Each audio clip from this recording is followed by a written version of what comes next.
Hello everyone, it is Arbor, so welcome back to another episode of Boom Beach, and today Hammerman strikes back again, and he has been striking me back quite a bit. He took down all of my defenses, all 3 attempts, but in today's episode I'm going to show you guys how well we did, but also how fellow task force members took him down, because there's 2 of them around my victory points that managed to take him down, and I'm going to show you guys how well they did on this Hammerman strikes back. But first things first, let's take a look at what he has today. He's running with 36 heavies, 24 grenadiers, 168 riflemen, 96 warriors, and 4 medics. Now, the heavies are first, which is a problem. Let's take a look how well we did.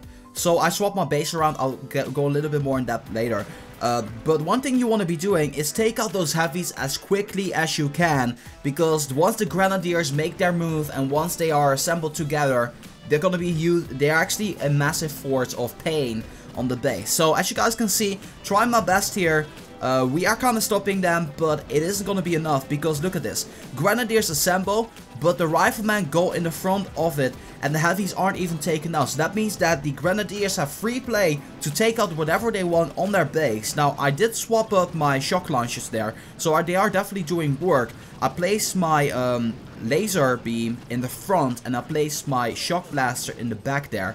I kind of wish that I placed my shock blaster behind the shock launcher or at the left side where this mortar is, because I kind of feel it would have been a little bit more effective. But let's see what happens here. So the grenadiers at the right side all get taken out, so that's a kind of cool thing. But then at the left here, you see all of these warriors coming by as well. So that's some big issue. Right now, the laser beam under attack. And that's kind of where I wish that the shock blaster was placed differently, because it's under attack as well and gets taken out just like that. So right now, what you're seeing, what we got left are some rocket launchers in the back. I kind of knew that the weak, fragile units were going to be there, so I decided to place some rocket launchers in the back. You see a flamethrower or 2, you see a ton of machine guns down there, and it kind of gets interesting right now where this flamethrower starts to hit. Still, is it enough? Look at the numbers here.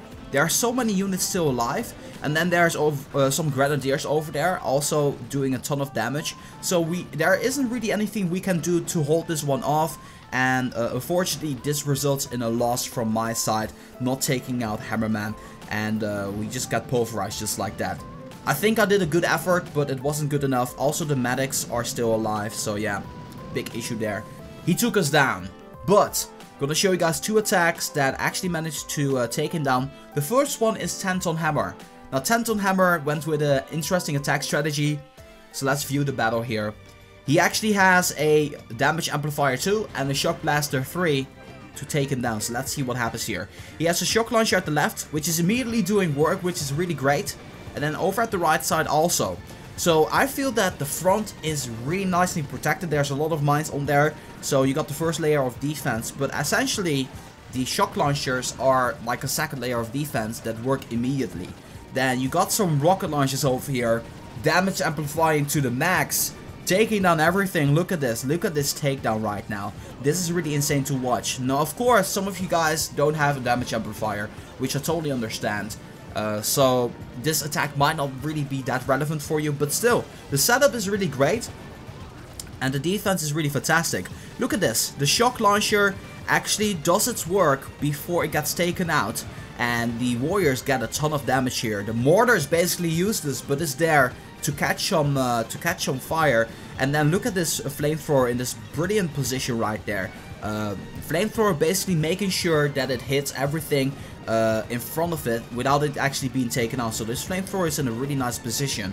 You can actually learn a thing or 2 there. And then over here again, the flamethrower has 2 defenses before it gets taken down there. So that's a really great thing. Look at this flamethrower right now doing its work. The warriors basically get taken down so easily. And then over here, all there's left here is a shock blaster versus like 12 or so grenadiers. But look at this, they don't stand a chance because they cannot aim, and that's where 10-ton hammer actually took the win here. So I kind of feel that the base design on this, especially those flamethrowers, was really great, and damage amplifier with rocket launchers, great stuff down there. Very nice takedown. Let's go ahead and take a look at Kenny, because he also took down Lieutenant Hammer strikes back. Now Kenny, the only thing that he boosted up is troop damage, building defense damage, and let's take a look here. We see the same thing happening here. but the setup is entirely different. He has some flamethrowers and machine guns in the front here. And then one thing that I really like in this base in particular is the layer of defenses. You have some mines in the front, you have some heavy damage dealing flamethrowers and machine guns after that. But then the third layer are residences and storages, but there's a shock blaster in between. So the third layer of defense is going to be staying for a long time, even though everything gets wiped out, because you're gonna have to get through the shock blast to make your way up there. But then there's a shock launcher, some rocket launchers waiting, a boom cannon, a doom cannon, just basically everything to take it down. Let's see how this one's gonna be going. The grenadiers are focusing on that single flamethrower, which isn't doing anything. The mine is still going off, and then the warriors are coming in. Let's see how this one's gonna be going. The warriors are gonna be doing massive damage, and I'm curious to know what kind of damage they actually are gonna be doing. They're going for the shock blaster, for the shock launcher, for the rocket launcher, and for the shock launcher. I think I already said that, but that's okay. Going for the second rocket launcher over there. The last one is still alive over here in the back, so that one can still do significant damage onto the buildings. And look at this.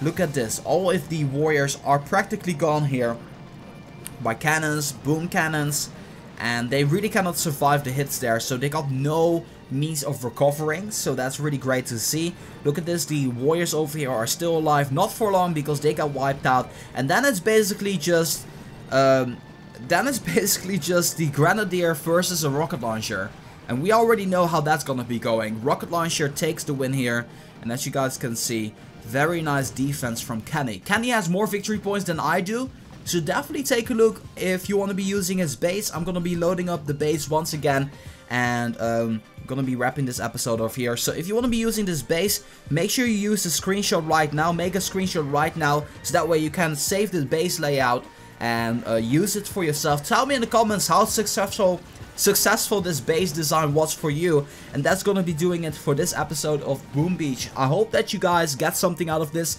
despite my losses. I really hope it helps you out. And that being said, I want to thank you guys so much for watching. I want to thank Tenton Hammer and Kenny for sharing their attacks, and a massive shout out to you guys. You guys are absolutely awesome. But yeah, as always, make sure if you guys like this video to boom, give it a thumbs up. And that being said, this has been Reverse for Boom Beach. I'm gonna be signing off, and I'll see you guys back again later today with the Boom Beach Challenge Week. Today it is time for the heavies. I'll see you guys there.